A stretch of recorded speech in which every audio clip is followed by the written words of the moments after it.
এটা দুনিয়াবী কল্যাণ এবং পরকালীন মুক্তির মাধ্যম। দুনিয়াতে মানুষ কল্যাণ প্রাপ্ত হবে, আর পরকালে জান্নাত পেয়ে ধন্য হবে। তার সিংহভাগ নির্ভর করে আদর্শ পরিবারের উপরে। বিচারের মাঠে বহু মানুষ জাহেলি পরিবার গঠন করে যাওয়ার কারণে জাহান্নামের কাতারভুক্ত হয়ে যাবে। আপনার পরিবারই জাহান্নামের কারণ হবে যদি পরিবারটা আদর্শ না হয়। আর যদি পরিবারটা আদর্শ হয় তাহলে পরিবার জান্নাতে যাওয়ার মাধ্যম হবে। এজন্য প্রত্যেকের উচিত যে নিজেদের পরিবারকে আদর্শ পরিবার হিসেবে গড়ে তোলা। তো যেহেতু বলা হয়েছে যে আদর্শ পরিবার, তাহলে পরিবার গঠন হয় কি দিয়ে জানেন আপনারা? কি দিয়ে গঠন হয়? গরু আর ছাগল দিয়ে, তাই না? কি দিয়ে? মানুষ দিয়ে। একটা নারী আর একটা পুরুষ, এদেরকে বিবাহ দিয়ে দিলে এটা একটা পরিবার, তাই না? একটা নারী এবং একটা পুরুষ, এদের যখন বিবাহ দিয়ে দেওয়া হয় তখন এই দুইজন মানুষ নিয়ে একটা ছোট্ট পরিবার। এরপরে তাদের সন্তানাদি হয়, সন্তান সন্ততি বড় হয়ে যায়, পিতামাতা বৃদ্ধ হয়ে যায়, দাদা দাদি হয়ে যায়, নানা নানি হয়ে যায়। তো ছোট থেকে বড়, বড় থেকে বর্ধিত পরিবার রূপান্তরিত হয়। কিন্তু মৌলিক যে ছোট্ট একটা পরিবার যে গঠিত হলো একজন নারী আর একজন কি দ্বারা? পুরুষ। এই দুইজন ব্যক্তি দিয়ে একটা পরিবার। তো যেহেতু বলা হচ্ছে আদর্শ পরিবার, তাহলে পরিবার আদর্শ হবে যদি নারী আর পুরুষ কি হয়? আদর্শ হয়। নারী এবং পুরুষ যদি আদর্শ না হয় তাহলে ওই পরিবার আদর্শ হবে? তাহলে নারী এবং পুরুষকে আদর্শ হতে হবে। আর সেটা কার আদর্শ?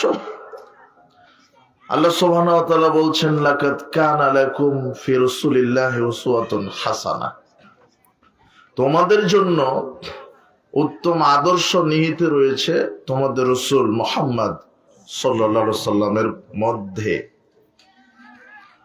আপনি যেই হন, নারী হন, পুরুষ হন, যুবক হন, যুবতী হন, একজন মানুষের সুন্নাহ অনুযায়ী, আদর্শ অনুযায়ী নিজের জীবনকে বাস্তবায়ন করতে হবে। যে মানুষ হচ্ছে মুহাম্মদ সাল্লাল্লাহু আলাইহি ওয়াসাল্লাম। আল্লাহ সুবহানাহু ওয়া তাআলা কোরআন মাজিদে পরিবার সম্পর্কে আলোচনা করেছেন। নবী করিম সাল্লাল্লাহু আলাইহি ওয়াসাল্লাম কোরআন মাজিদে পরিবার সম্পর্কে আলোচনা করেছেন। আল্লাহ সুবহানাহু ওয়া তাআলা কোরআন মাজিদে বলছেন, ইয়া আইয়ুহাল্লাযীনা আমানু কু আনফুসাকুম ওয়া আহলিকুম নারা। হে বিশ্বাসীগণ, তোমরা নিজে জাহান্নামের আগুন থেকে বাঁচো। নিজে জাহান্নামের আগুন থেকে বাঁচো, এরপরে পরিবারকে জাহান্নামের আগুন থেকে বাঁচাও, বাঁচানোর চেষ্টা করো। তাহলে নিজে জাহান্নামের আগুন থেকে বাঁচতে গেলে কি লাগবে? আল্লাহর প্রতি ঈমান। আল্লাহর প্রতি ঈমান ছাড়া কি জাহান্নাম থেকে বাঁচা যায়? আল্লাহর প্রতি ঈমান। ঈমানের পাশাপাশি আমল, আমলে সলেহ, সালাত, সিয়াম, হজ, যাকাত। সামর্থ্য থাকলে হজ করবেন, যাকাত দিবেন, সামর্থ্য থাকলে। তো ঈমানের পাশাপাশি আমল, সালাত, সিয়াম, হজ, যাকাত, তাসবিহ, তাহলিল, কোরআন মাজিদ তেলাওয়াত, দান, সাদাকা। যখন ঈমানের পাশাপাশি আমলে সলেহ করবেন, আল্লাহর বিধান মেনে চলবেন, তখন নিজে জাহান্নাম থেকে বেঁচে গেলেন। নিজে জাহান্নাম থেকে বাঁচলেন এবং পরিবারকে এখন জাহান্নাম থেকে বাঁচাতে হবে। কিভাবে? পরিবারকে ইসলামের নির্দেশ দিতে হবে, ইসলামী শরিয়া আকীদা মানহাজের দাওয়াত দিতে হবে। মুহাম্মদ সাল্লাল্লাহু আলাইহি ওয়াসাল্লাম সাহাবীদেরকে বলতেন, ইরজিউ ইলা আহলিকুম, তোমরা তোমাদের পরিবারে ফিরে যাও, পরিবারে সময় দাও। ফাকিমু ফিহিম, পরিবারকে সময় দাও, পরিবারের পাশে থাকো। ওয়াল্লিমুহুম, তাদেরকে দ্বীন শিক্ষা দাও। ওয়ামুরুহুম, তাদেরকে কোরআন হাদিসের শরীয়তের নির্দেশ দাও। এগুলি কথা মুহাম্মদ সাল্লাল্লাহু আলাইহি ওয়াসাল্লাম সাহাবীদেরকে বলতেন। মুহাম্মদ সাল্লাল্লাহু আলাইহি ওয়াসাল্লাম পরিবার সম্পর্কে বলতে গিয়ে বলছেন যে তোমরা পরিবারে থাকো, পরিবারের শিষ্টাচার শিক্ষা দাও, দ্বীন শিক্ষা দাও, কোরআন সুন্নাহর নির্দেশ দাও। আল্লাহ সুবহানাহু ওয়া তাআলা বলছেন তোমরা নিজে জাহান্নাম থেকে বাঁচো, পরিবারকে জাহান্নাম থেকে বাঁচানোর চেষ্টা করো। তাহলে আল্লাহ আদর্শ পরিবারের কথা কোরআনে বলেছেন। কোনটা আদর্শ পরিবার? যেই পরিবারে ইসলামী আকীদা, ইসলামী আদর্শ আছে, যেই পরিবারে মুহাম্মদ সাল্লাল্লাহু আলাইহি ওয়াসাল্লামের আদর্শ আছে, ওইটা হলো আদর্শ পরিবার। আর আদর্শ পরিবার গঠনের পূর্ব শর্ত কয়েকটা আছে। তার ছেলে মেয়েকে আদর্শবান হতে হবে। যেহেতু পরিবার গঠনই হয় নারী এবং পুরুষ দ্বারা, সেহেতু এই নারী পুরুষকে বিবাহের পূর্বে কিছু শর্ত আছে। আপনার ছেলেকে যখন বিবাহ দিতে চাচ্ছেন কোনো নারীর সাথে, অথবা আপনার মেয়েকে বিবাহ দিতে চাচ্ছেন কোনো ছেলের সাথে, তখন শরীয়ত কিছু দিক নির্দেশনা দিয়েছে। আনাস রাদিয়াল্লাহু আনহু বলছেন রাসূল সাল্লাল্লাহু আলাইহি ওয়াসাল্লাম বলেছেন যে ইযা আতাকুম মান তারদাউনা খুলুকাহু ওয়া দীনাহু, যখন তোমাদের কাছে বিবাহের প্রস্তাব আসে, মেয়ের পরিবার থেকে আসতে পারে, ছেলের পরিবার থেকেও আসতে পারে, যে কেউ বিবাহের প্রস্তাব দিতে পারে। আল্লাহর নবী বলছেন যখন মেয়ের কাছে কোনো ছেলের পরিবার থেকে বিবাহের প্রস্তাব আসে, তখন আল্লাহর নবী বলছেন ছেলের দুইটা জিনিস দেখো। কয়টা? আমার কথা কি বুঝতে পারেন? ছেলের দুইটা গুণ দেখো। মেয়ের বাপকে মুহাম্মদ সাল্লাল্লাহু আলাইহি ওয়াসাল্লাম বলছেন যে মেয়েকে যখন বিবাহ দিবেন, যেই ছেলের সাথে বিবাহ দিতে চাচ্ছেন, ওই ছেলের দুইটা গুণ দেখো। এক, খুলুকাহু, তার চরিত্র, তার আখলাক, তার স্বভাব। দুই, ও দীনাহু, তার দিনদারিতা, পরহেজগারিতা, আমানতদারিতা। তার দিনদারিতা দেখো, সে দিনদার কিনা, সে সালাত আদায় করে কিনা, সিয়াম পালন করে কিনা, তার ভিতরে মুহাম্মদ সাল্লাল্লাহু আলাইহি ওয়াসাল্লামের আদর্শ আছে কিনা, তার আমানতদার আছে কিনা, শিষ্টাচার আছে কিনা, সে সত্যবাদী কিনা, এইগুলি দেখো। এখন আবার মুহাম্মদ সাল্লাল্লাহু আলাইহি ওয়াসাল্লাম বলছেন কোন ছেলের কাছে যখন মেয়ের বাড়ি থেকে বিবাহের প্রস্তাব আসবে, তখন ছেলেকেও দেখতে বলছেন মেয়ের দুইটা গুণ। ওই মেয়ের চরিত্র ঠিক আছে কিনা, ওই মেয়ের দিনদারিতা ঠিক আছে কিনা, পরহেজগারিতা কিনা, দিনদারিতা কিনা, আমানতদারিতা কিনা, এই দুইটা বিষয় দেখতে বললেন।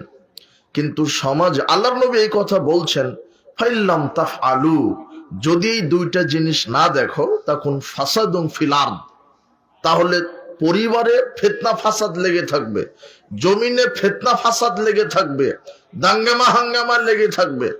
আজকে অধিকাংশ পরিবারগুলি ফিতনা যুক্ত পরিবার, ফিতনা লেগে আছে। স্ত্রীতে সমস্যা, মেয়েতে সমস্যা, ছেলেতে সমস্যা, পরিবারের সমস্যা। কেন? মুহাম্মদ সাল্লাল্লাহু আলাইহি ওয়াসাল্লামের কথা মতো আপনার বিবাহ করা হয়নি। মুহাম্মদ সাল্লাল্লাহু আলাইহি ওয়াসাল্লাম বলছেন ওই মেয়েকে বিবাহ করো যে মেয়ের দিনদারিতা আছে, যে মেয়ে আখলাক ওয়ালি, যে মেয়ের চরিত্র ভালো। মুহাম্মদ সাল্লাল্লাহু আলাইহি ওয়াসাল্লাম বলছেন মেয়ের বাপকে বলছেন ওই ছেলের সাথে মেয়েকে বিবাহ দাও যেই ছেলেটার দিনদারিতা আছে, যেই ছেলেটা আখলাক চরিত্রবান। কিন্তু আজকের সমাজে কি দেখা হয়? মেয়ের বাপ ছেলের কি দেখে? যে ডিগ্রি কত বড় আর বেতন পায় কত বেশি। হ্যাঁ, এটাই না, বেতন গাঁজা 2 পুরে বেশি খেলে সমস্যা নাই, বেতন কত এটা দেখা লাগবে। গাঁজা খা, ওতে সমস্যা নাই, ও সালাত আদায় করুক আর না করুক, অজু জানুক আর না জানুক, ও বেতন পায় কত আর ডিগ্রি কত এটা দেখা হয়। অনুরূপ ভাবে মেয়ে পক্ষেরও দেখা হয় যে মেয়ের ছেলের বাপ হা করে থাকে, ছেলে যত ডিগ্রি নেই তত ছেলের বাপ হা করে থাকে যে মেয়ের বাপের কত সম্পদ আছে। মেয়ে সুন্দরী কিনা, ফারসা কিনা, কিন্তু মেয়ে দিনদারি কিনা, পরহেজগার কিনা এটা দেখা হয় না। মুহাম্মদ সাল্লাল্লাহু আলাইহি ওয়াসাল্লাম বলছেন যে তোমরা উভয়েরই 2টা জিনিস দেখো, দিনদারিতা আর চরিত্র, এই 2টা জিনিস দেখো। যদি না দেখো তাহলে পরিবার ফিতনা ফাসাদে ভরে যাবে, ওই পরিবার আদর্শ হবে না। এরপরে আল্লাহর নবী বলছেন তুনকাহুল মারাতুল আরবাইন, যারা নারীদেরকে বিবাহ করে পুরুষ 4টা জিনিস দেখে বিবাহ করে।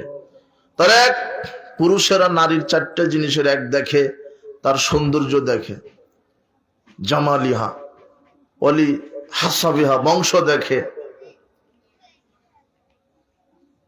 ওয়ালি মালেহা তার সম্পদ দেখে, ওয়ালি দিনিহা যারা বিচক্ষণ পুরুষ তারা নারীর দিনদারিতা দেখে। মুহাম্মদ সাল্লাল্লাহু আলাইহি ওয়াসাল্লাম বলছেন ফাসফার বিজাতিদ দ্বীন, আমি দিনদারিতাকে প্রাধান্য দিতে বললাম। তারিবাত ইয়াদাক, যদি দিনদারিতাকে প্রাধান্য না দাও তাহলে কল্যাণ থেকে তোমরা বঞ্চিত হয়ে যাবে, কল্যাণ থেকে বঞ্চিত হবে। মুহাম্মদ সাল্লাল্লাহু আলাইহি ওয়াসাল্লাম দিনদারি নারীকে বিবাহ করতে বলেছেন। যেহেতু আদর্শ পরিবার গঠন করবেন, এই জন্য ছেলেকে আদর্শ হতে হবে, মেয়েকে আদর্শ হতে হবে। যদি ছেলে মেয়েই যদি আদর্শ নির্বাচনেই যদি ভুল, তাহলে পরিবারই তো জাহেল। আজকে দেখেন অধিকাংশ পরিবারই জাহেল, সব আছে, ডিগ্রি আছে, টাকা আছে, পয়সা আছে, সবই আছে, কিন্তু পরিবারে শান্তি নেই, ইসলামী শিষ্টাচার আদব কায়দা নেই। তাহলে এই পরিবার কি হবে? ওই পরিবারে যেই মা সন্তান প্রসব করাচ্ছে সে মাও তো শিক্ষিত নয়, কেননা বিবাহই করেছেন আপনি দুনিয়াবী শিক্ষায় শিক্ষিত নারীকে দেখে, আবার আপনি ছেলের বউকে নিয়ে প্রশংসা করছেন যে ছেলের একটা বউ পেয়েছি, একেবারে ঢাকা বিশ্ববিদ্যালয় থেকে ইংলিশে অনার্স মাস্টার। বিধবা নারীকে বিবাহ করেছি, আল্লাহ নবী বলছেন কেন তুমি ফাহাল্লা জারিয়াতান, কুমারী মেয়েকে বিবাহ করলে না কেন? কুমারী মেয়েকে বিবাহ করতে, তুলাইবুহা তুলাইবুকা, সে তোমাকে শান্তি তৃপ্তি দিত, তোমার সাথে সে খেলাধুলা করত, তুমি তার সাথে খেলাধুলা করতে, তুমি তাকে শান্তি তৃপ্তি দিতে। আল্লাহর নবী আরেক হাদিসে বলছেন আলাইকুম বিল আবকার তাজাওয়াজুল আবকার, তোমরা কুমারী মেয়েদেরকে বিবাহ করো। কেন? ফাইন্না ফাওয়াহান, কুমারী মেয়েদের মুখ মিষ্টি, ইয়ারজাবিল ইয়াসির, অল্পতেই তুষ্ট, অল্পতেই তুষ্ট হয় কুমারী মেয়েরা, আর কুমারী মেয়েরা বেশি বেশি বাচ্চা প্রসব করতে পারে, এই জন্য কুমারী মেয়েকে বিবাহ করো।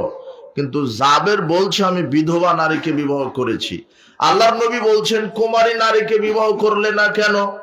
এইবারে জাবের মুহাম্মদ সাল্লাল্লাহু আলাইহি ওয়াসাল্লামের কথার উত্তর দিতে গিয়ে বলছেন আল্লাহর নবী ইন্না লি আখাওয়াতিন, আমার আব্বা আমার 6 জন বোন রেখে মারা গেছে, উহুদের যুদ্ধে মারা গেছে আমার আব্বা, 6 জন বোন রেখে মারা গেছে, আর অনেক ঋণ রেখে মারা গেছে। এই ঋণগুলি পরিশোধ করতে আর 6টা বোনকে মানুষ করতে আমি যুবক থাকার পরও বৃদ্ধ হয়ে গেছি। কিন্তু আমার 6টা বোন, আমার 6টা বোন, তো আমি চিন্তা করলাম যে আতাজাওয়াজতু আহাবাবতু নিমরাতান, আমি এমন একজন নারীকে বিবাহ করতে চাইলাম, যদি আমি কুমারী নারীকে বিবাহ করি তাহলে আমার স্ত্রীর বয়সটা আমার বোনের বয়সের সমান হয়ে যেতে পারে, যেহেতু আমার 6টা বোন আছে। এই জন্য আমি যদি কুমারী নারীকে বিবাহ করি তাহলে বয়স তো কম হবে, আমার বোনের বয়সের সমবয়সী হয়ে যাবে। তাই আমি চিন্তা করলাম একটু বেশি বয়সী বিধবা নারীকে বিবাহ করি। কেন? তামসুতুহুন্না, যাতে করে আমার স্ত্রী, আমার বউ, আমার বোনদেরকে শিষ্টাচার শিখিয়ে দিতে পারে। কি শিখিয়ে দিতে পারে? শিষ্টাচার। তাকুম আলাইহিন্না, তাদের উপরে যেন কঠোর হতে পারে, তাদের যেন শিষ্টাচার শিখিয়ে দিতে পারে, তাদের উপরে যেন কঠোর হতে পারে। জাবের রাদিয়াল্লাহু আনহুর দূরদর্শিতা দেখো যুবক। তুমি এমন নারীকে বিবাহ করো না, তুমি মনে রেখো, তুমি শুধু একটা নারীকে বিবাহ করছো না, যেই নারীকে তুমি বিবাহ করছো ও 1 বছর পরে মা হবে, তোমার সন্তান হবে। ওই সন্তানকে পরিচালনা করার মতো যোগ্যতা সম্পন্ন নারীকে বিবাহ করো। তুমি মাস্টার ডিগ্রি পাস নারীকে বিবাহ করো। তোমার স্ত্রী তোমার ছেলে মেয়েকে পোশাক গায়ে দিতেই শিখায়নি, জুতা পায়ে দিতেই জানে না। পোশাক গায়ে দিতে হবে, মুহাম্মদ সাল্লাল্লাহু আলাইহি ওয়াসাল্লাম বলছেন ডান হাত লাগে ঢুকে দিতে হবে। ডান হাত লাগে, অধিকাংশ মানুষ বাম হাত লাগে দিয়ে পোশাক গায়ে দেয়। জুতা পায়ে দিতে হবে বিসমিল্লাহ বলে, ডান পা আগে দিয়ে। খোলার সময়তে বাম পা আগে খুলবেন, ডান পা পরে খুলবেন। শিষ্টাচার শিক্ষা দিতে হবে। এমন বিচক্ষণ দিনদার পরহেজগার নারীকে বিবাহ করো। জাবের রাদিয়াল্লাহু আনহু বলছেন, আমি দিনদার বিচক্ষণ পরহেজগার নারীকে বিবাহ করলাম। কেন? আমার 6টা বোনকে যেন শিষ্টাচার শিখিয়ে দিতে পারে, মাথার চুল আশ্রিয়ে দিতে পারে, খাওয়া শিষ্টাচার শিক্ষা দিতে পারে।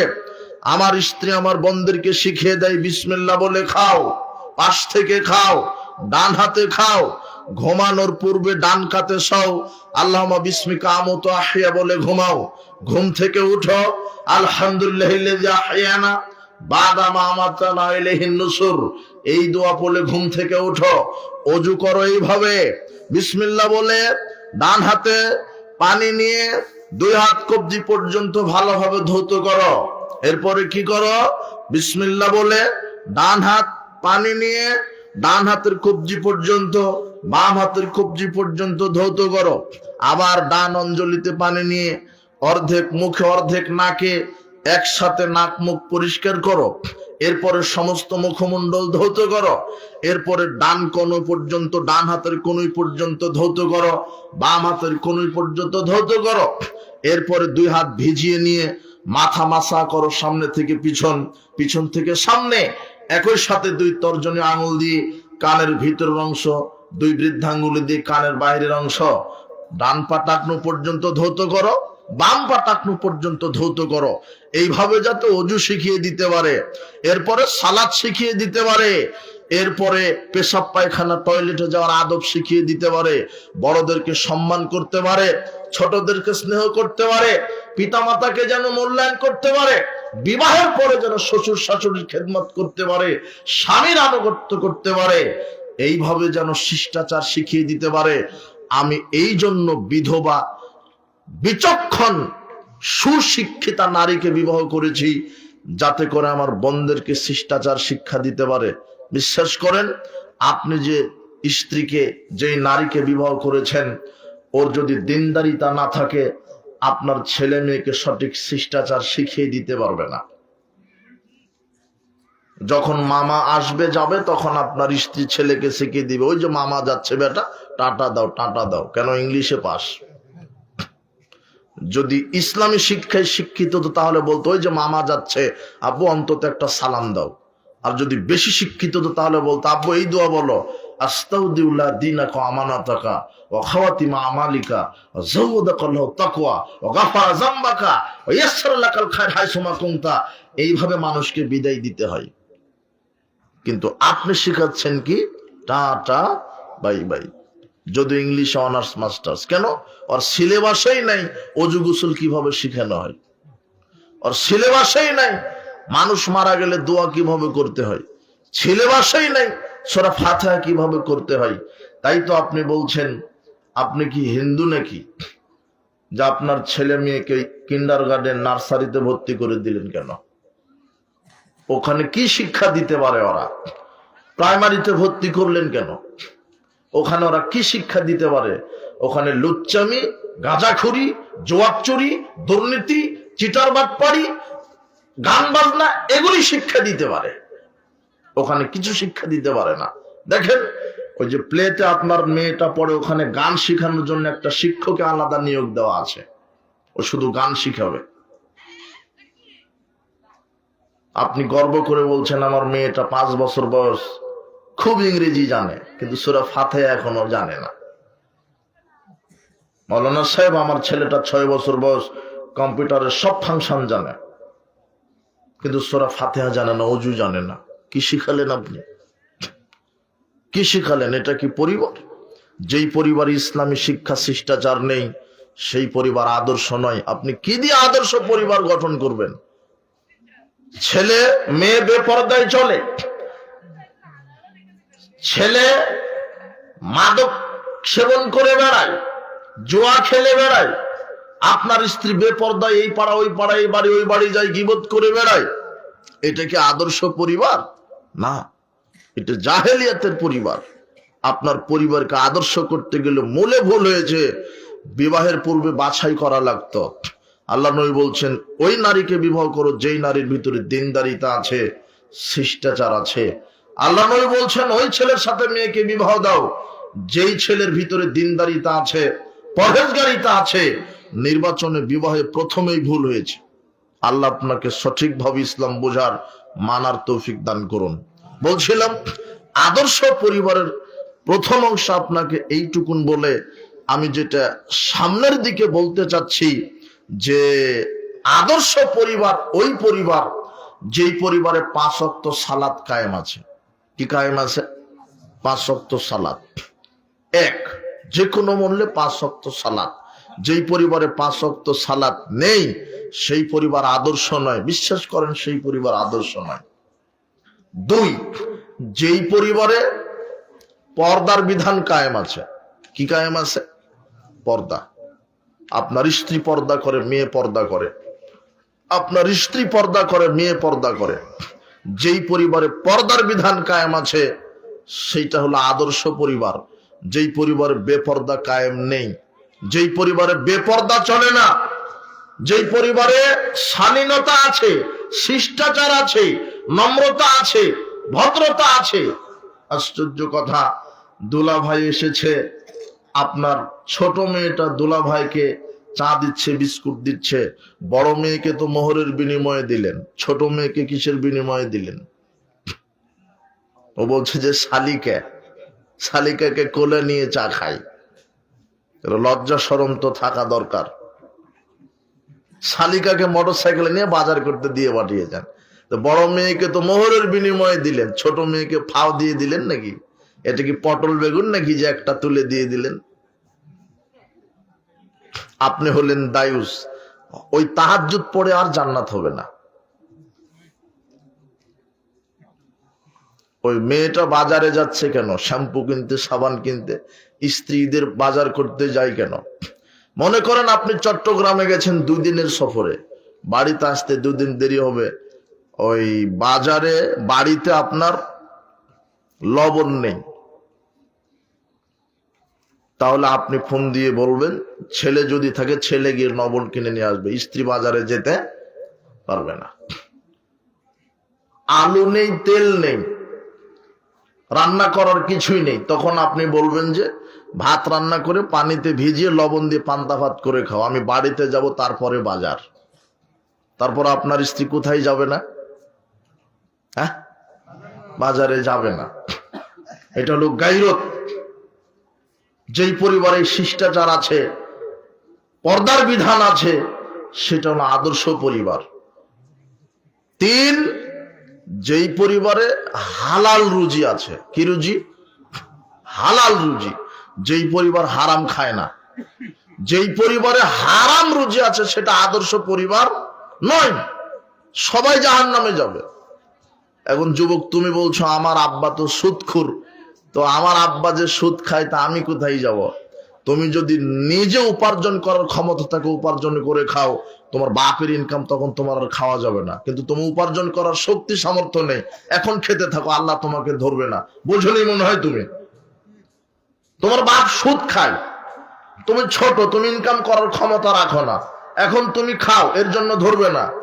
কিন্তু তুমি যদি শক্তি সামর্থ্য হয়ে যায়, তুমি যদি বোঝো যে আমার আব্বা সুদখোর, সুদের টাকাটা আমাদের ভরণ পোষণ দেয়, তাহলে তোমার বাপের ইনকাম আর খাওয়া যাবে না, তোমাকে একা ইনকাম করতে হবে, নাহলে তোমাকেও জাহান্নামে যেতে হবে। সুদ হারাম। অধিকাংশ পরিবার হারামের সাথে সম্পৃক্ত। আপনি শুধু বলছেন যে আমি জোরে আমিন বলি, রাফালে আয়দান করি, পায়ের সাথে পা মিলাই, পাক্কা হালে হাদিস। কিন্তু আপনি যে জর্দা বিড়ি, সিগারেট, সুদ, ঘুষ, দুর্নীতির সাথে জড়িত আছেন, আপনি পাক্কা মুনাফিক। আপনি বউকে ল্যাংটা করে ঘুরিয়ে সালাতে জোরে আমিন বললে আহলে হাদিস হওয়া যায়? বেটিকে ল্যাংটা করে কলেজে দিয়েছেন আর সালাতে বলছেন আমিন, আপনি আহলে মুনাফিক একটা। তাহলে হলো পরিবার জাহেলিয়াত রেখে আপনি কিভাবে কি করতে চাচ্ছেন? আহলে হাদিস মানে শুধু জোরে আমিন বলা কোথায় পেলেন আপনি? আহলে হাদিস মানে রাফাল আয়দান করা, মসজিদ আমিন বলে কাঁপিয়ে দেয়, আর নাম আহলে হাদিস নয়। যিনি জন্ম থেকে মৃত্যু পর্যন্ত সার্বিক জীবনে কোরআন সুন্নাহ মেনে চলে, এর নাম আহলে হাদিস। যিনি মসজিদে আল্লাহকে মানে, পরিবারে আল্লাহকে মানে, রাজনীতিতে আল্লাহকে মানে। আগামীতে নির্বাচন আসছেন, ভোট কেন্দ্রে গেলে আর আপনি আহলে হাদিস হবেন না। বোঝেননি মনে হয়? কোন আহলে হাদিসের বাচ্চা গণতন্ত্রে 1 সেকেন্ড সমর্থন করতে পারে না, আলে মুনাফিক। গণতন্ত্র শিরক, গণতন্ত্র কুফরি।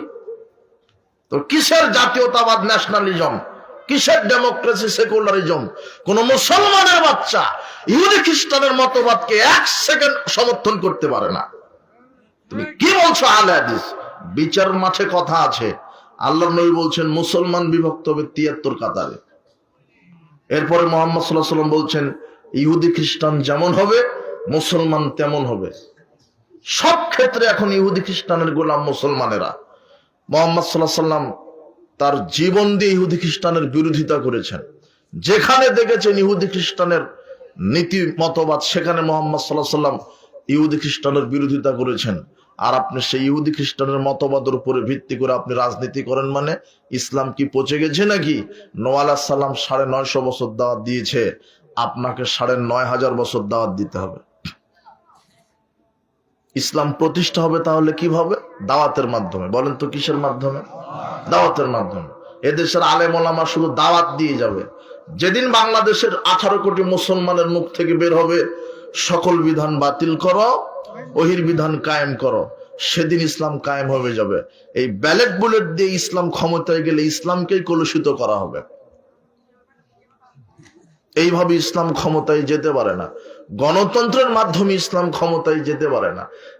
যে বাংলাদেশের 95% মুসলমান আর 98% লোকই সালাত আদায় করে না, তো এই দিয়ে আপনি কি ইসলাম কায়েম করবেন?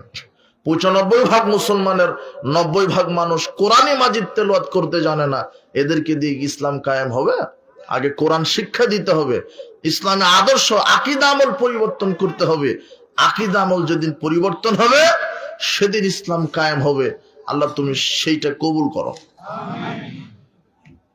বলছিলাম পরিবার আদর্শ তৃতীয় বৈশিষ্ট্য হালাল ইনকাম। বলেন তো কি? হালাল। যেই পরিবার সুদ খায় না, ঘুষ খায় না, মদ খায় না।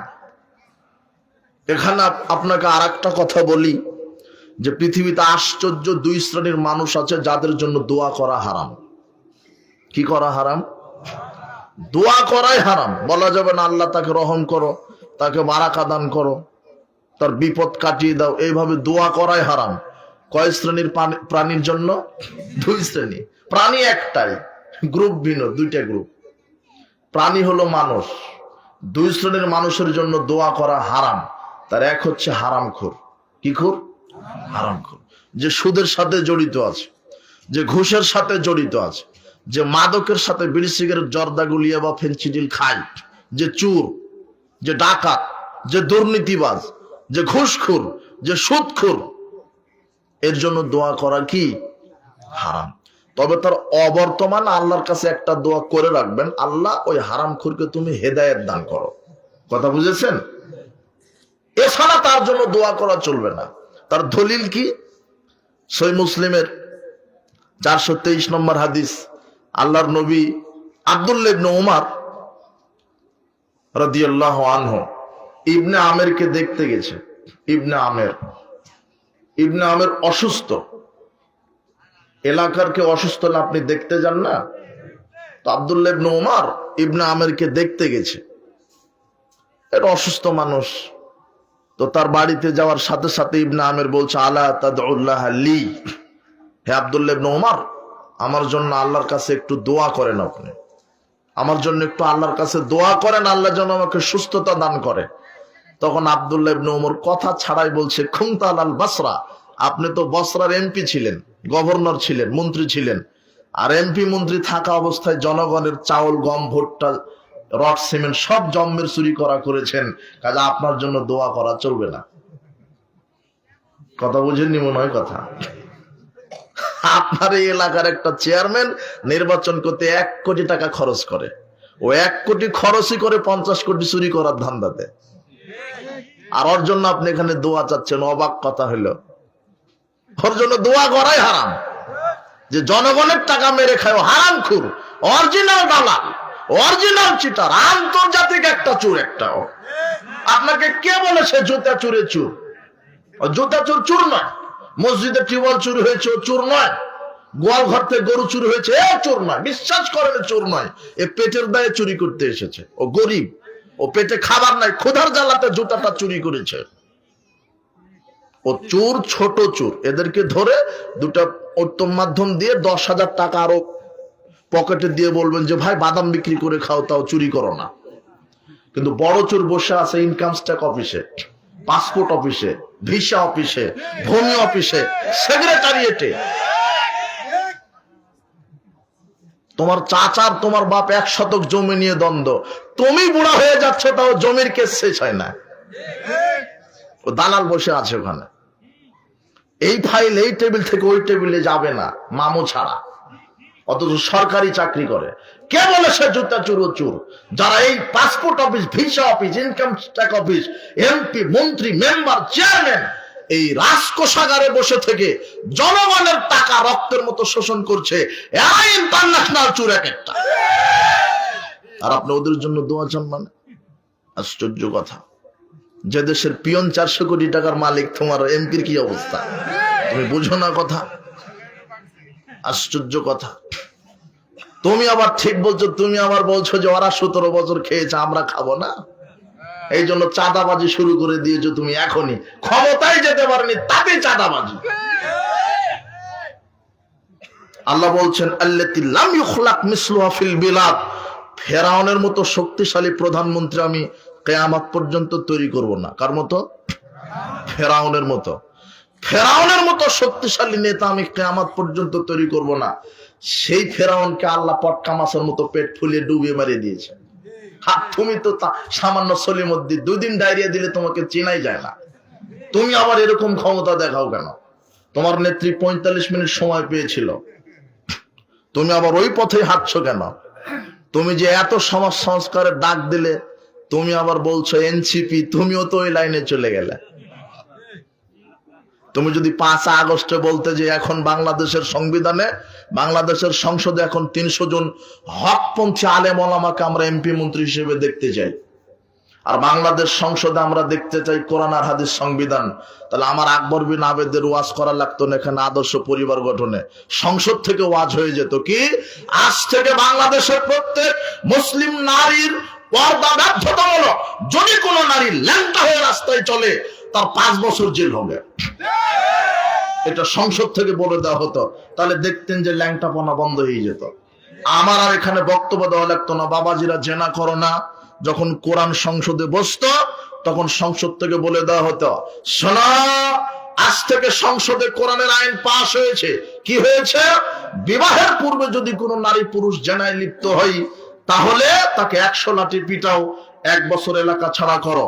বিবাহের পরে যদি কোনো নারী পুরুষ জেনায় লিপ্ত হয়, তাহলে তাকে ঢাকা নয়াপল্টন ময়দানে লক্ষ কোটি জনগণের সামনে জেনাকারকে বুক পর্যন্ত মাটিতে গেড়ে দিয়ে পাথর মেরে মাথাটা মাটির সমান করে মেরে ফেলো। এই বিধান যদি কায়েম করা হতো, তাহলে বাংলাদেশ থেকে রাতারাতি লুচ্চামি বন্ধ হয়ে যেত। আমার আর ওয়াজ করা লাগতো না, ওয়াজ যা সব সংসদ থেকে হতো। 31 নাইট বন্ধ হয়ে যেত, 1 বৈশাখ বন্ধ হয়ে যেত। বাংলাদেশ সংবিধানে বলা হতো আজ থেকে সুদ হারাম, তখন আপনাদের ব্যাংকে আর সুদ হতো না, হতো জাকাত ভিত্তিক অর্থনীতি।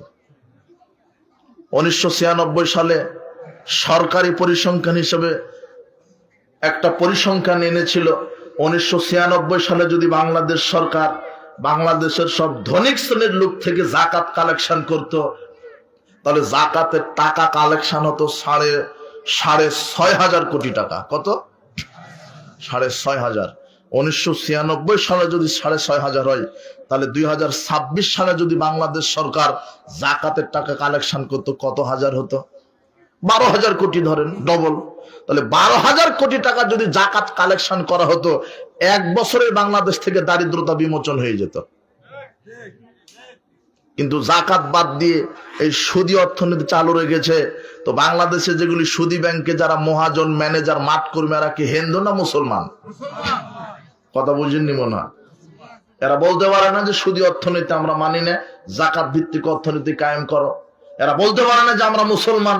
সংসদে এই দুর্নীতিবাজ। আশ্চর্য কথা, এই যে মসজিদের ইমাম নিয়োগ দিবেন আপনি, আপনার এই দেবিদ্বারের সবচেয়ে বড়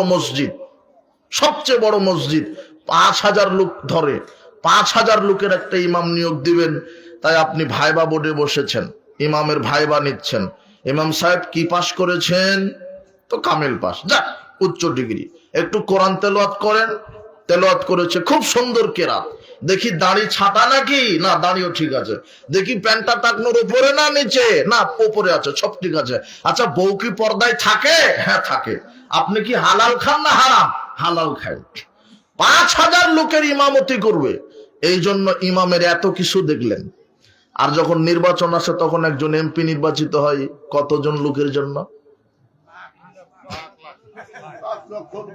5 লাখ। এই যে পিছন থেকে বলছে 5 লাখ, ওকে আপনি 5 লক্ষ লোকের নেতা বানাবেন। আপনি 5,000 লোকের ইমামের দাড়ি, টুপি, সালাত, সিয়াম, হজ, যাকাত, বউ পর্দা সব দেখলেন। কিন্তু এই জাতি এত অশিক্ষিত মূর্খ হলো, যখন নেতা নির্বাচন করে জনগণের 5 লক্ষ লোকের জন্য একটা এমপি নির্বাচিত হয়, কিন্তু আজ পর্যন্ত এই জাতি দেখলো না আমি যাকে এমপি করব ওর মুখে দাঁড়িয়ে আছে কিনা, ওর বউ পর্দায় থাকে কিনা, বেটি পর্দায় থাকে কিনা, প্যান্ট টাকনোর উপরে কিনা, 5 ওয়াক্ত সালাত আদায় করে কিনা, ঘুষখোর কিনা, দুর্নীতিবাজ কিনা, চাঁদাবাজ কিনা, মদখোর কিনা, লুচ্চা কিনা, হারামখোর কিনা, চোর কিনা, বাটপার কিনা, দুর্নীতিবাজ কিনা, 1 সেকেন্ডের জন্য বাংলাদেশের জাতি এখন পর্যন্ত তদন্ত করে।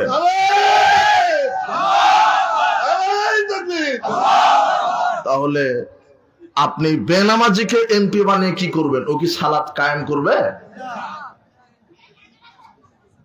ও তো সালাত কায়েম করবে না। তাহলে যে 5 ওয়াক্ত সালাত আদায় করে, মুখে যার দাড়ি আছে, শোনো, তুমি অযথা অভাব করছো কেন? তুমি ইসলামের তো কিছু তাওহীদই বুঝোনি। তোমাকে আমি বলছি, শোনো, ইসলাম নেতার পরিবর্তন চায় না, ইসলাম নীতির পরিবর্তন চায়। নীতির পরিবর্তন। এখন প্রধান উপদেষ্টাকে ডক্টর ইউনূস, ও থাক ক্ষমতায়, ও মরা পর্যন্ত থাক। দাড়ি ছেড়ে দিবে, টুপি পাগড়ি পড়বে, কোরআন হাদিস শিখবে, ও হবে ইমাম, ও হবে প্রধানমন্ত্রী। বাংলাদেশ সংসদে 300টা সিটে এদেশের যারা হকপন্থী উঁচু মানের আলেম তাদেরকে এমপি মন্ত্রীর দায়িত্ব দিয়ে দিবে, আর সংবিধানে শুধু বসায় দিবে কোরআন আর হাদিস, বাস। আর কিছু লাগবে? এটাই তো নেতার পরিবর্তন চাই না, নীতির পরিবর্তন।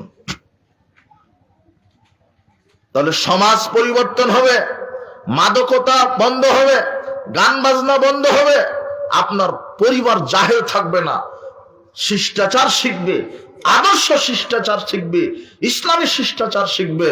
শোনেন, ওই পরিবার আদর্শ পরিবার, যেই পরিবারে হালাল রুজি থাকে, হারাম নয়, সুদ নয়, ঘুষ নয়। আপনাকে আবার বলছি, ওই কথা স্মরণ করে দিতে, কয় শ্রেণীর লোকের জন্য দোয়া করা হারাম? 2। তার এক হলো হারামখোর, যার হাতে বিড়ি আছে, সিগারেট আছে, জর্দা আছে, একে সালাম দেওয়া যাবে না। যে সুদ খায়, ঘুষ খায়, জর্দা খায়, একে সালাম দেওয়া যাবে না। দেখছেন যে সুদখোর, ওকে সালাম দেওয়া যাবে না। দেখছে যে দুর্নীতিবাজ, ওকে সালাম দেওয়া যাবে না। দেখছে যে মুনাফিক, মুখে এক কথা অন্তরে আর এক কথা, কর্মে আর এক কথা। আল্লাহর নবী বলছেন লা তাকুলু লিমুনাফিকিস সাইয়্যিদ, মুনাফিককে নেতা বলো না। মুনাফিককে নেতা বললে আল্লাহর আগান্বিত হন। যার হাতে দেখছেন বিড়ি, সিগারেট, জর্দা, গুলিয়া বা ফেন্সিডি, লোকে সালাম দেওয়া যাবে না। নগদ দেখছেন যে দুর্নীতি বা সুদখোর, ঘুষখোর, আশ্চর্য কথা। আল্লাহর নবী বলছেন, দেখেন তো হাদিসটা বুঝতে পারেন কিনা। ইয়াতি আলান নাসে জামান, এমন একটা জামানা আসবে মানুষের উপরে, ইয়াস্তামিউনা ইসাল্লুনা ফিল মাসাজিদ, মসজিদ পরিপূর্ণ হয়ে সালাত আদায় করবে মানুষ, ওয়া লাইসা ফিহিম মুমিন, কিন্তু কারো ভিতরে ঈমান থাকবে না। মসজিদ ভর্তি কি থাকবে? মুসল্লি, ভিতরে কি থাকবে না? ঈমান। ওই যে চাকরিজীবী, দাড়ি আছে, মেহেদি দেওয়া আছে, টুপিও আছে, আলখাল্লা জুব্বা সবই ঠিক আছে, কিন্তু ঘুষ খায়। সালাতও আদায় করে, ঘুষও খায়। ওই যে হাজী সাহেব, কাপড়ের দোকানদার, ও কাপড় বিক্রি করছে, মিথ্যা কথায় কাপড় বিক্রি করে। আপনি গেছেন, বলবে যে আপনি তো আমার কাছের মানুষ, আপনার সাথে তো লাভ করা যাবে না, কিনা দামেই দেবো আপনাকে। তো আপনি গেছেন, তো বলছে যে কিনা দামেই দেন, কাপড় 3000 টাকা দিয়ে কিনা আছে, অথচ কিনা আছে 1500 টাকা দিয়ে। 2 বার হজ করা আছে, 6 বার উমরা করা আছে, মিথ্যা কথায় কাপড় বিক্রি মারিয়ে দিল। আল্লাহ নবী বলছেন 3 শ্রেণীর লোকের সাথে আল্লাহ বিচার মাঠে কথা বলবে না। তার এক হচ্ছে বিল হালাফিল কাযিব, যে মিথ্যা কথায় ব্যবসা করে। মিথ্যা কথায় কোনোদিন ব্যবসা করবেন না। সব প্রতারক, চিটার, বাটপারে ভরে গেছে। মাদ্রাসার প্রিন্সিপাল ও আর এক চিটারও, ও বছরে বছর উমরা করে, বছরে বছর উমরা করে, মাদ্রাসার প্রিন্সিপাল, অধ্যক্ষ সাহেব। তো যখন ওই বাণিজ্য, নিয়োগ বাণিজ্য করতে বসে, শিক্ষক নিয়োগ দিতে বসেছে, এমপির সিগনেচার আছে, তার সনদ আছে, সব ঠিক, কাগজপত্র সব ঠিক। নিয়ম হলো প্রতিষ্ঠান প্রধানের সুপারিশ ছাড়া সে জয়েন করতে পারবে না।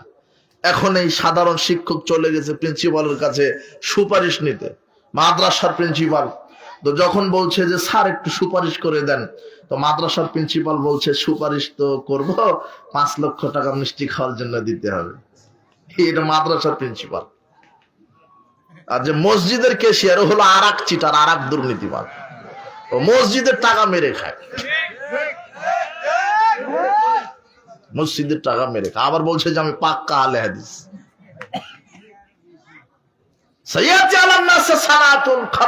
আল্লাহ নবী বলছেন এমন একটা জামানা আসবে, পুরো জামানা চিটার বাটপারে ভরা, পুরো জামানা সব চিটার বাটপার, ইল্লা মাশাআল্লাহ 2-1 ব্যতীত, সব চিটার। মৌলবী চিটার, প্রিন্সিপাল চিটার, বক্তা চিটার। মুহাম্মদ সাল্লাল্লাহু আলাইহি ওয়াসাল্লাম কঠোর ভাবে বক্তৃতা দিচ্ছেন, এমন সময় এক লোক এসে বলছেন মাতা সাত, আল্লাহ নবী কিয়ামত কখন হবে? তখন আল্লাহ নবী বলছেন দুইয়াতিল আমানাত ফান্তাদিরি সাত, যখন আমানত বিনষ্ট হবে তখন কিয়ামত হবে। লোকটা বুঝতে পারলেন আমানত বিনষ্ট হবে কিভাবে। তখন আল্লাহ নবী বলছেন ইদাউসসাদাল আমরু লা গায়রি আহলিহি ফান্তাজিরি সাত, যখন কাজের দায়িত্ব অযোগ্য, অনুপযুক্ত লোকের হাতে চলে যাবে, তখন কিয়ামতের অপেক্ষা করো। কাজের দায়িত্ব যোগ্য চেয়ারে অযোগ্য লোক বসে থাকবে, যোগ্য চেয়ারে অযোগ্য লোক বসে থাকবে। সব জায়গাতে চিটার বাটপারে ভরা। এমবিবিএস ডাক্তারের কাছে গেছেন, ও হলো আর এক বাটপার।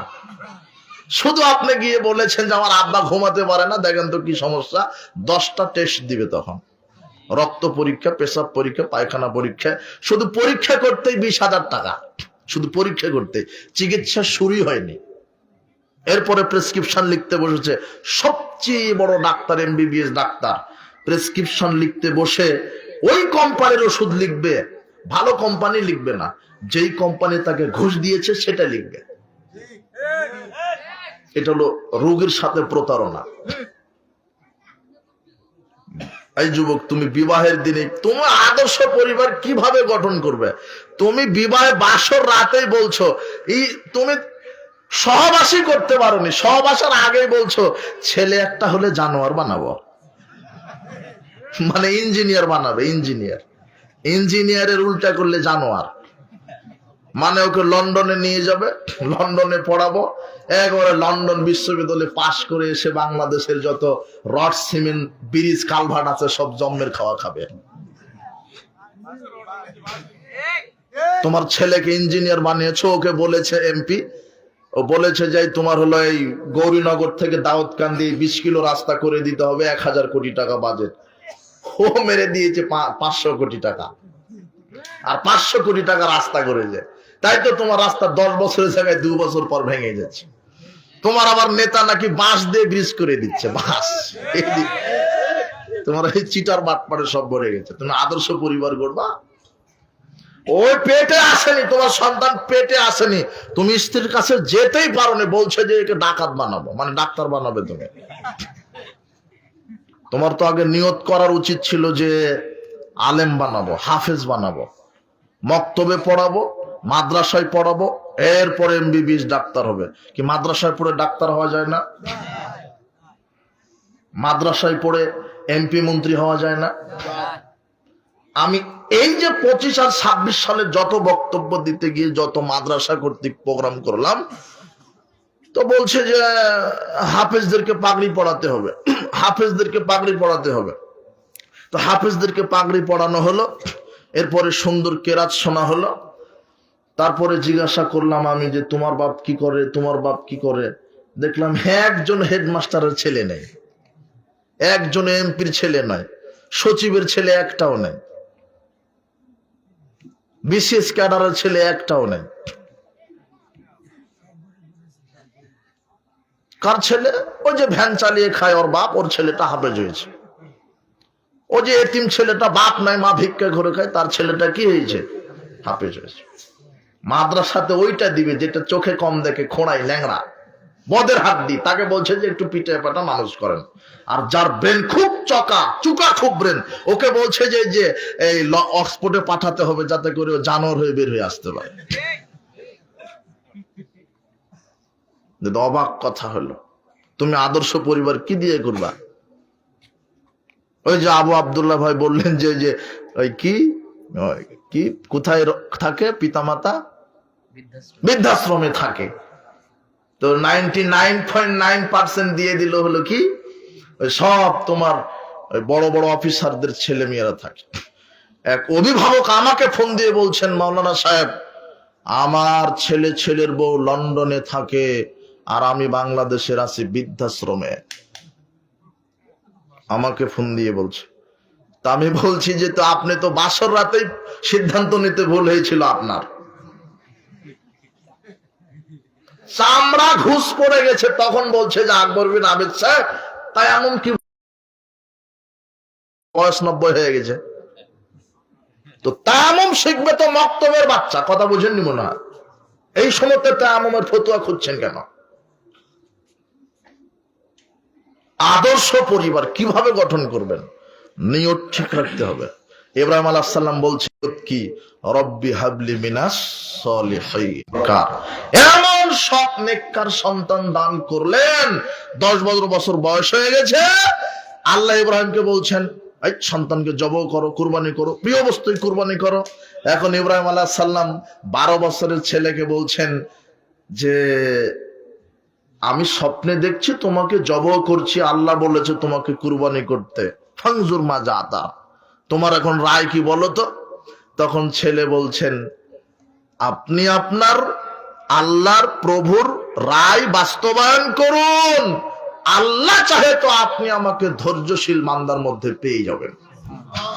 এটা হলো সৎ সন্তান, এটা হলো সৎ সন্তান যখন ইসলামের জন্য আল্লাহর জন্য কাজ করতে রেডি।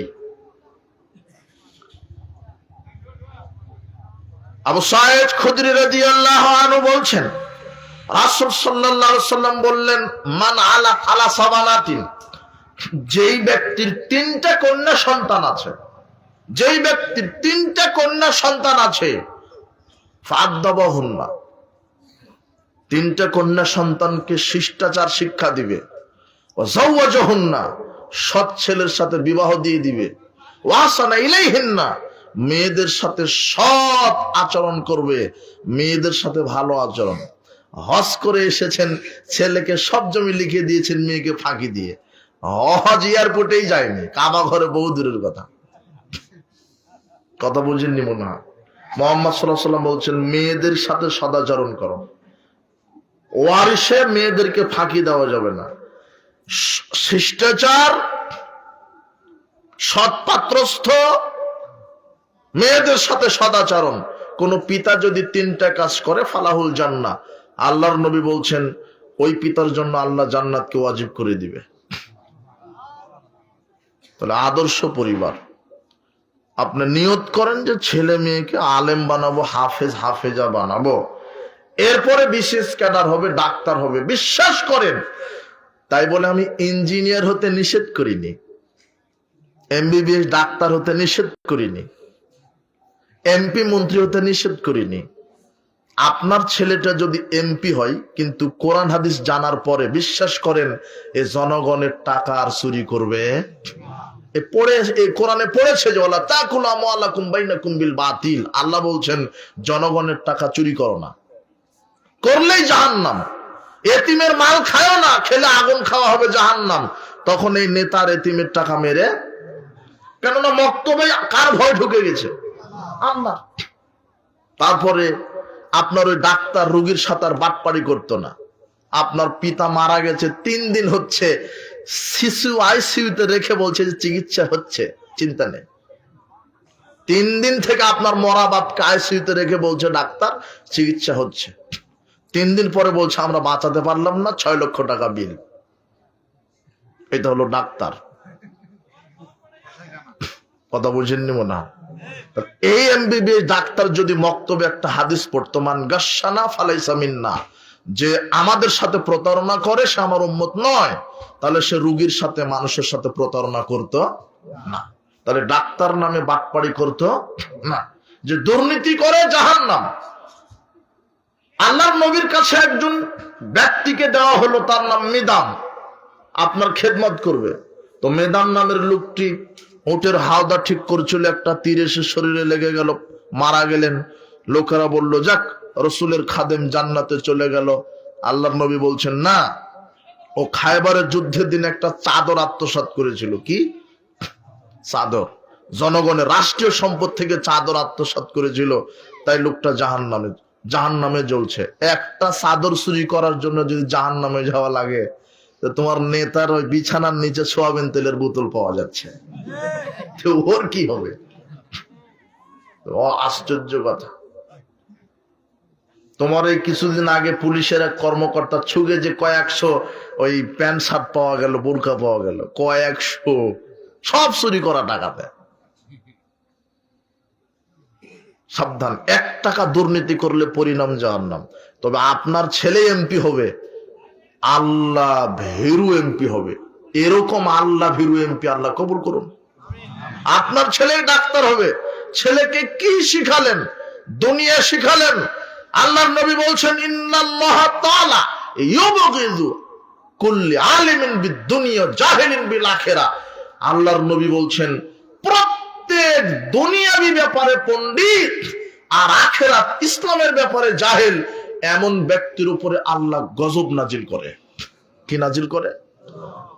দুনিয়াবি ব্যাপারে আপনি পণ্ডিত, জমির দলিল সব জানেন আপনি, কিন্তু কোরআন পড়তে পারেন না।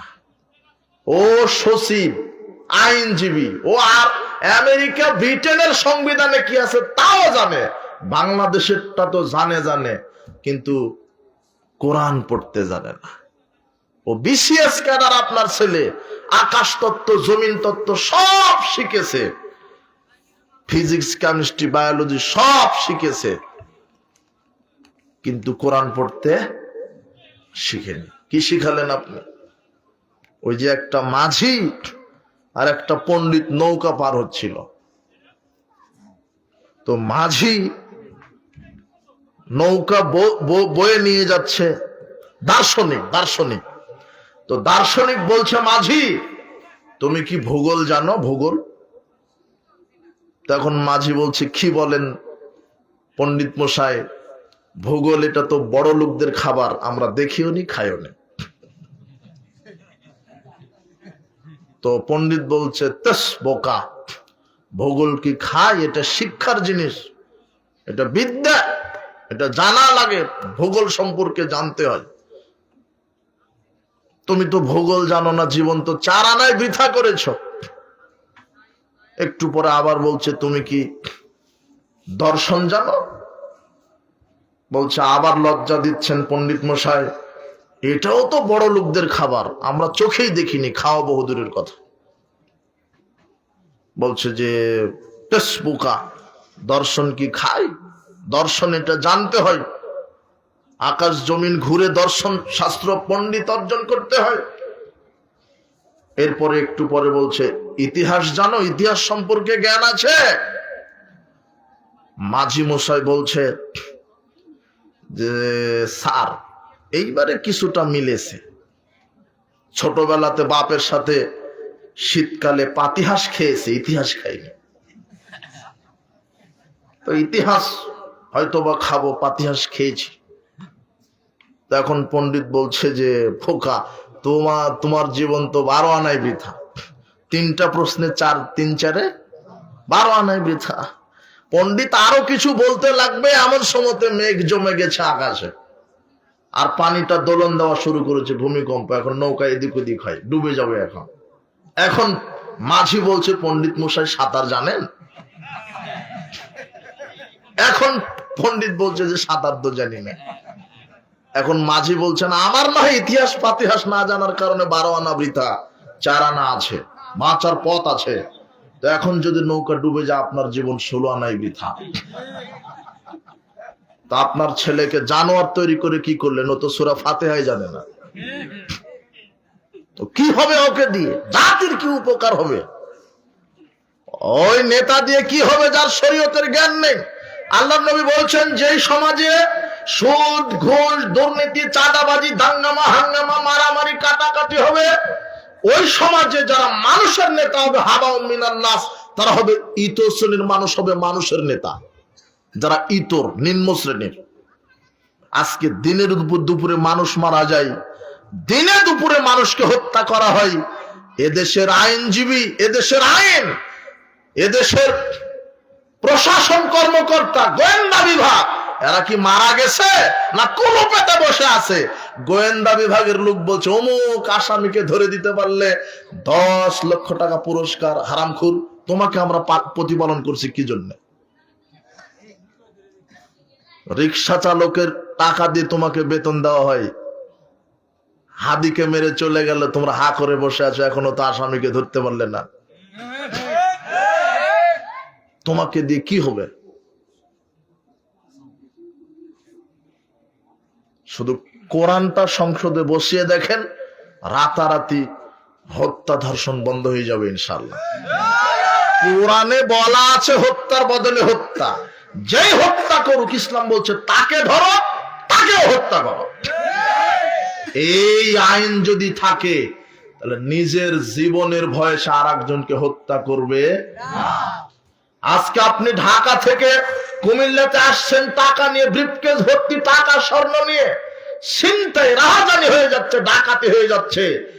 এই কোরআনের আইন যদি সংসদে কায়েম হতো তাহলে একজন নারী রাত 12টায়, একজন পুরুষ রাত 2টায় ব্রিফকেস ভর্তি টাকা নিয়ে ঢাকা বিমানবন্দরে নেমে 3 ভরি 7 ভরি স্বর্ণ, লক্ষ কোটি টাকা ব্রিফকেস ভর্তি করে পায়ে হেঁটে কুমিল্লাতে চলে আসতো।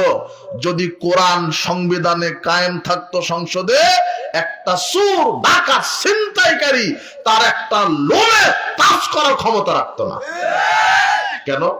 কোরআনে বলা আছে যে যদি ছিনতাইকারী ছিনতাই করে তাহলে তাকে আজীবন জেলখানায় বন্দী করো, না হলে দেশ থেকে তাড়িয়ে দাও।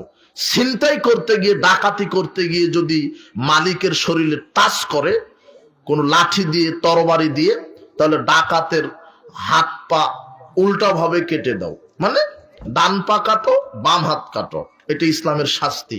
আর যদি ডাকাত মালিককে মেরে ফেলে দিয়ে সম্পদ আত্মসাৎ করে তাহলে ডাকাতকে জাতির সামনে ব্রাশ ফায়ার করে মেরে দাও, এটা কার বিধান? তো একটা কায়েম করলে ডাকাতি বন্ধ হয়ে যাবে, একটা কায়েম করলে। কথা বুঝেননি মনে হয়? তাহলে এই জন্য আর একটা বিষয় ছুটে গেছে যে ওই যে কিন্ডারগার্টেন, প্লে, নার্সারি, প্রাইমারি, এগুলির বিরোধিতা নয়। আমার বক্তব্যেই বলা আছে যে ইসলাম নেতার বিরোধী নয়, নেতার পরিবর্তন চায় না। কিসের পরিবর্তন? নীতির। তো কিন্ডারগার্টেন, নার্সারি, প্রাইমারি এদের বিরোধিতা নয়, এদেশের শিক্ষা ব্যবস্থায় জাহেলিয়াত। ওই কিন্ডার গার্ডেনে যে বাচ্চাটা পড়াশোনা করে, ওর ক্লাস ইবলিশ শয়তান দিয়েছে ফজরের পর থেকে। 5 বছরের একটা বাচ্চা উঠতে চায় না, ওর মা ওকে পিটিয়ে উঠায়া প্লেতে নিয়ে গেছে, ওর চাইতে ওর ব্যাগের ওজন বেশি, এত অত্যাচার নির্যাতন করে নিয়ে গেল। আর এখন আর একটা ফ্যাশন শুরু হয়েছে এই কিন্ডার গার্ডেন, প্লে নার্সারিতে, যে বাচ্চার সাথে বাচ্চার মা ফ্রি। ওই কিন্ডার গার্ডেনের যে মাস্টার আছে, ও ছাত্রর সাথে আধা ঘন্টা ক্লাস, ওর মা বাচ্চার মায়ের সাথে আধা ঘন্টা ক্লাস। যে ভাবি কেমন আছেন, কি খেয়েছেন, গোসল কি করেছেন আজকে, বুঝেননি মনে হয় কথা। হারামখোর, আপনার স্ত্রী ওখানে যাবে কেন? ওখানে যাবে কেন? কাপুরুষ নাকি? কুকুরের একটা হায়া শরম আছে, কাপুরুষ। তুমি তোমার বউয়ের ফেসবুক পোস্ট করো কেন বউয়ের ছবি দিয়ে? ওটা কি কুকুর? ওটা তোমার বউ। জনগণ দেখে বলছে খুব সুন্দর মাল রে, অবাক কথা। তুমি দিলে মোহর, জনগণ সাপ কেড়ে নিল, অবাক কথা হলো। তোমার আবার হায়া শরম আছে নাকি? তোমার বউ কেন ওখানে যাবে? তোমার বউ কেন পরপুরুষের সাথে কথা বলবে? তুমি আদর্শ পরিবার গঠন করবে, আদর্শ পরিবার ইসলাম ছাড়া হবে না, তুমি মনে রেখো। আদর্শ পরিবার কাকে বলে? পুরুষ। আল্লাহ নবী বলছেন ইয়া মাশারাস শাবাব মান ইসতাতা মিনকুমুল বাত, হে যুবকেরা পুরুষ হলে বিবাহ করো। কি হলে? কাপুরুষ হলে বিবাহ করো না। বউ আসবে, বউকে চালানোর ক্ষমতা থাকতে হবে। তোমার বাপ বেঁচে আছে, বাপ নিয়ে যাবে তোমার ছেলেকে কিন্ডার গার্ডেনে, মনে থাকবে না? মনে হয় তুমি যাবে, তোমার স্ত্রী যাবে না। নাই তাহলে তুমি দিয়ে আসো, তারপরে তুমি অফিসে যাও, অফিস থেকে এসে বাচ্চাকে নিয়ে আসো, কোনো একটা পথ করো।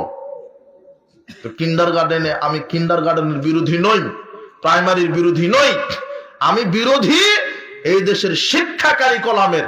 ওই কিন্ডার গার্ডেন, প্রাইমারি, নার্সারি, বিশ্ববিদ্যালয় পর্যন্ত বাংলাদেশ সরকারের কাছে এটা ইমানের দাবি, আগামীতে বাংলাদেশের শিক্ষা কারিকুলাম থাকবে সব তাওহীদ, রিসালাত, পরকাল, কোরআন সুন্নাহর ভিত্তিতে শিক্ষা কারিকুলাম বাস্তবায়ন করতে হবে।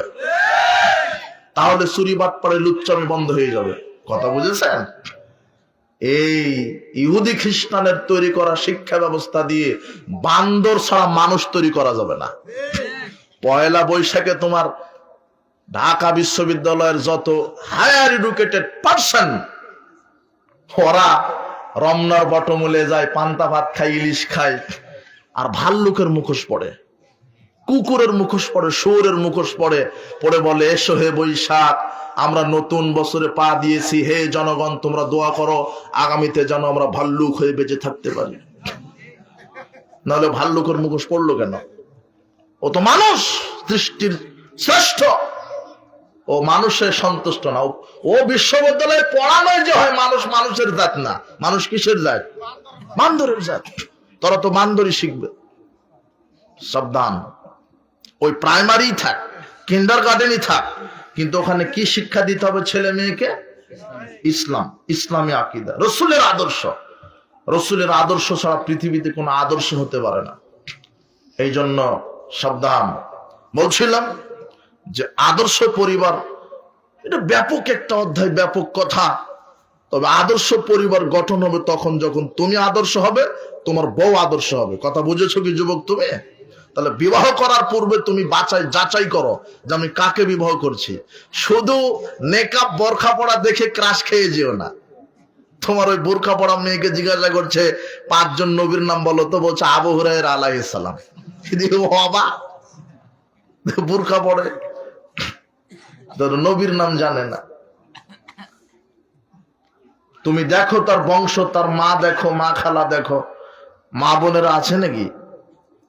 নাই না? আচ্ছা,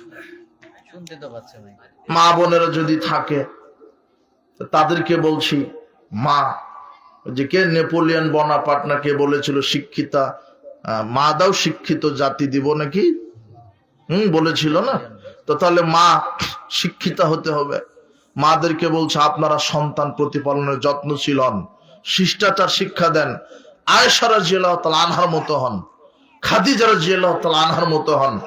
উপস্থিত বৈঠকের মুসলিম দিনী ভাই বোন, আপনাদেরকে আদর্শ পরিবার বোঝাতে গিয়ে যতটুক কথা বললাম যে পরিবার পরিকল্পনায় যদি ভুল হয় তাহলে সমাজ বাস্তবায়নে ভুল হবে, রাষ্ট্র বাস্তবায়নে ভুল হবে। পরিবার ঠিক হলে সমাজ ঠিক হবে, সমাজ ঠিক হলে রাষ্ট্র ঠিক হয়ে যাবে। আপনার সন্তান আগামী দিনের ভবিষ্যৎ। লক্ষ্য পিতা ঘুমিয়ে আছে সব শিশুরই অন্তরে। আজকের এই শিশুটা আগামীতে পিতা হবে, আজকের ছোট্ট ছেলেটা আগামীতে নেতা হবে। কিন্তু হকপন্থী তাকওয়াশীল নেতৃত্ব যেন আগামীতে আমরা দেখতে পাই, আল্লাহ তুমি কবুল করো।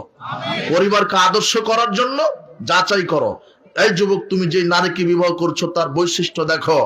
মেয়েদের বাপকে বলবো যে ছেলের সাথে বিবাহ দিচ্ছেন সে ছেলের বৈশিষ্ট্য দেখেন। বেনামাজের সাথে মেয়ে বিবাহ দিবেন না, বেনামাজের সাথে মেয়ে বিবাহ দেওয়া হারাম। আর আরেকটা কথা ছুটে গেল, কয় শ্রেণীর লোকের জন্য দোয়া করা হারাম বলছিলাম? 2 শ্রেণী। তার কয়টা বলা হয়েছে? একটা। তার 1 শ্রেণী কার জন্য দোয়া করা হারাম? হারামখোর। মনে থাকবে না? মনে থাকবে? হারামখোর। আর আরেকটা হচ্ছে, ওটা হলো তোমার বোন, আপনার মেয়ে, আপনার স্ত্রী। আল্লাহ নবী বলছেন কোন নারী যদি ল্যাংটা হয়ে ঘুরে তাহলে ওকে দেখার সাথে সাথে অভিশাপ দাও। কি দাও? অবাক শরীয়ত। 7073 নম্বর হাদিস মুসনাদ আহমদে, ইল আনুহুন্না, ওই ল্যাংটা নারীকে দেখার সাথে সাথে তোমরা অভিশাপ দাও। ফা ইন্না হুন্না মালউনাত, কেননা ওরা আল্লাহর পক্ষ থেকে অভিশপ্ত। বেপরদা নারী কার পক্ষ থেকে অভিশপ্ত? 1 মিনিট। আচ্ছা, কেন অভিশাপ দিতে বললেন? কেন অভিশাপ দিতে বললেন? অভিশাপ এই জন্য দিতে বললেন, আল্লাহর নবী বলছেন ইযা যাহারা জিনা রিবা ফি কারিয়াতিন, যখন সমাজে জেনা বেপরদা বেশি বেশি চালু হবে ওই এলাকায় আল্লাহর পক্ষ থেকে গজব নাজিল হবে। আপনার মেয়ে আপনার স্ত্রী উলঙ্গ হয়ে চলে বলে আজকে ভূমিকম্প হচ্ছে, অনাবৃষ্টি হচ্ছে, খরা হচ্ছে, টর্নেডো হচ্ছে। এই ভূমিকম্পের জন্য দায়ী ওই উলঙ্গ নারী। কথা বুঝেননি মনে হয়? আর এই ভূমিকম্পে একটা ভালো মানুষের বিল্ডিং ধসে যাচ্ছে ওই উলঙ্গ নারীর কারণে। একটা ভালো মানুষ, তাকওয়াশীল মানুষ মাটি ধসে মারা যাচ্ছে কার কারণে? ওই জন্য আল্লাহ নবী বলছেন ওকে দেখার সাথে সাথে কি দাও? তাহলে তোমার বোন কত খারাপ, আপনার স্ত্রী কত খারাপ, ল্যাংটা হয়ে স্কুল কলেজ মাঠ দখল করেছে, হাট বাজার দখল করেছে।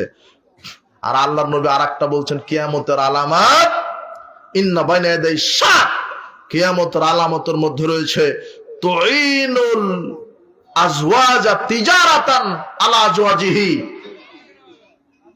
অধিকাংশ ব্যবসা প্রতিষ্ঠান পরিচালনা করবে নারী। কে? নারী, উলঙ্গ নারী। আজকে আপনি বিভিন্ন শহরে যান, আপনি কাপড়ের দোকানে, অফিসে, আদালতে, এয়ার হোস্টেজ, আপনার ডাক্তারখানা, সব জায়গাতে উলঙ্গ নারী ভরে গেছে। বুঝেন নি কথা? এই কথা আল্লাহ নবী বলছেন, সব জায়গাতে দেখবে যে উলঙ্গ নারী। একটা পিঠা, কেক, পাউরুটি বিক্রি করছে রাস্তা থেকে নারী, মহিলা, ল্যাংটা মহিলা, লিপস্টিক দিয়ে কপালে ফোঁটা দিয়ে, ওর খরিদ্দারি বেশি।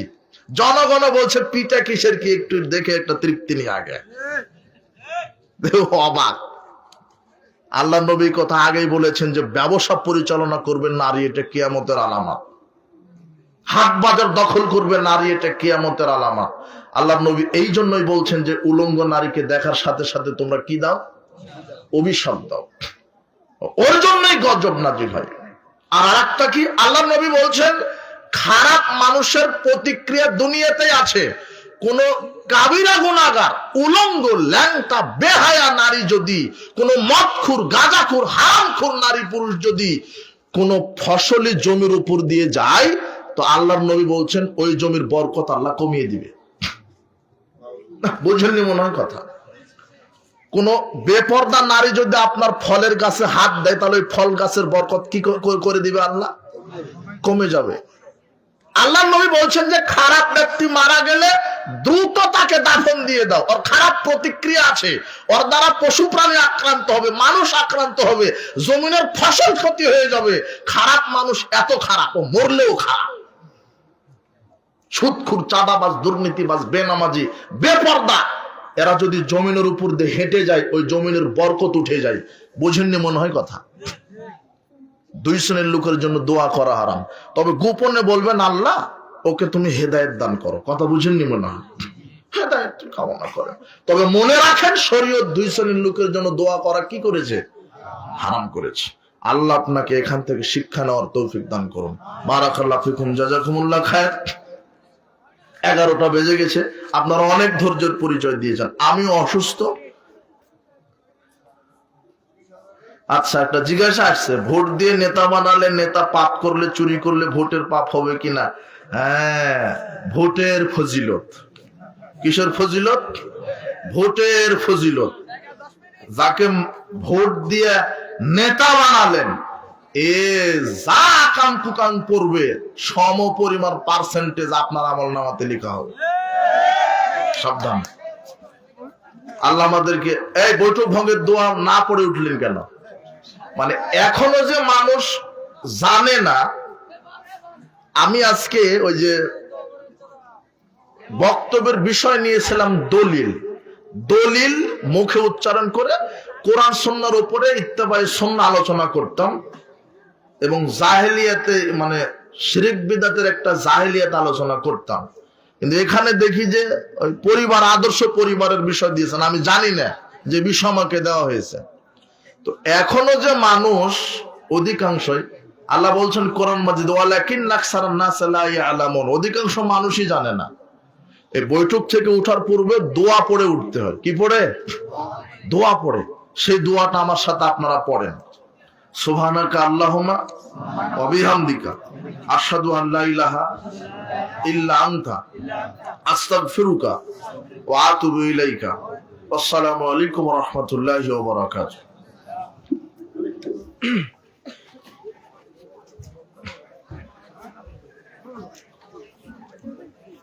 সালাম।